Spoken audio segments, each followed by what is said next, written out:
നമസ്കാരം, എല്ലാവർക്കും പ്രവാസി മലയാളിയിലേക്ക് സ്വാഗതം. റമദാൻ മാസത്തിൽ യുഎഇയിൽ ഫെഡറൽ സർക്കാർ ജീവനക്കാർക്ക് ബാധകമായ പ്രവൃത്തി സമയം പ്രഖ്യാപിച്ചു. യുഎഇ ക്യാബിനറ്റ് ഇത് സംബന്ധിച്ച് പുറപ്പെടുവിച്ചിട്ടുള്ള ഉത്തരവ് പ്രകാരം federal authority for government human resource ആണ് സർക്കാർ ജീവനക്കാരുടെ പ്രവൃത്തി സമയം പുതുക്കി നിശ്ചയിച്ചത്. വെള്ളിയാഴ്ച പുറത്തിറങ്ങിയ സർക്കുലർ പ്രകാരം യുഎഇ മന്ത്രാലയങ്ങളിലും ഫെഡറൽ സർക്കാർ ഓഫീസുകളിലും ജീവനക്കാർക്ക് രാവിലെ 9 മണി മുതൽ ഉച്ചയ്ക്ക് ശേഷം 2:30 വരെയാണ് തിങ്കൾ മുതൽ വ്യാഴം വരെയുള്ള ദിവസങ്ങളിൽ ജോലി ചെയ്യേണ്ടത്. വെള്ളിയാഴ്ച 9 മണി മുതൽ 12 മണി വരെയായിരിക്കും പ്രവൃത്തി സമയം. റമദാനിൽ മന്ത്രാലയങ്ങൾക്കും മറ്റ് സർക്കാർ ഓഫീസുകൾക്കും അവരവരുടെ ആവശ്യങ്ങൾക്കനുസരിച്ച് ജോലി സമയങ്ങളിൽ ഇളവോ അല്ലെങ്കിൽ വീടുകളിൽ ഇരുന്ന് ജോലി ചെയ്യാനുള്ള അനുമതിയോ കൊടുക്കാമെന്നും federal authority for government human resource അറിയിച്ചു.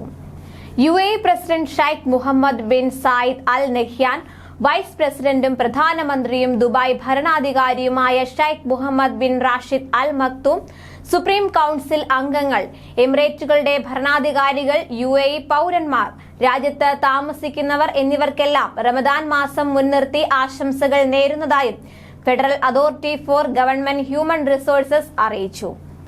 റമദാൻ മാസത്തിലെ യുഎഇയിലെ സ്കൂളുകളുടെ പ്രവൃത്തി സമയവും പ്രഖ്യാപിച്ചു. സ്വകാര്യ സ്കൂളുകളുടെ നിയന്ത്രണ ചുമതലയുള്ള Dubai knowledge and human development അതോറിറ്റിയാണ് ഇത് സംബന്ധിച്ച നിർദ്ദേശം പുറത്തിറക്കിയത്. പ്രതിദിന അധ്യയന സമയം 5 മണിക്കൂറിൽ കൂടാൻ പാടില്ലെന്ന നിർദ്ദേശത്തിൽ പറയുന്നു. പ്രവൃത്തി സമയം 5 മണിക്കൂറിൽ കൂടാത്ത തരത്തിൽ സ്കൂളുകൾക്ക് സമയം ക്രമീകരിക്കാനുള്ള അനുവാദമാണ് നൽകിയിരിക്കുന്നത്. ചില സ്കൂളുകൾ ഇതനുസരിച്ച് തിങ്കൾ മുതൽ വ്യാഴം വരെ രാവിലെ 7:45 മുതൽ 12:45 വരെയും വെള്ളിയാഴ്ച പതിവ് സ്കൂൾ സമയവും ആയാണ് ക്രമീകരിച്ചിരിക്കുന്നത്. അതേസമയം റമദാൻ മാസത്തിൽ ഉംറ നിർവഹിക്കാൻ തീർത്ഥാടകർക്ക് പെർമിറ്റുകൾ നൽകാൻ തീരുമാനിച്ച് സൗദി അറേബ്യ. സ്വദേശി, പ്രവാസി, വിദേശി തീർത്ഥാടകർക്ക് മന്ത്രാലയത്തിന്റെ നുസുക് ആപ്പിലൂടെ പെർമിറ്റ് ലഭിക്കും. സ്വദേശികളായ തീർത്ഥാടകർക്ക് തവാക്കൽന ആപ്പിലൂടെയും പെർമിറ്റുകൾ ലഭിക്കും. സൗദി ഹജ്ജ് ഉംറ മന്ത്രാലയമാണ് ഇത് സംബന്ധിച്ച് അറിയിച്ചത്.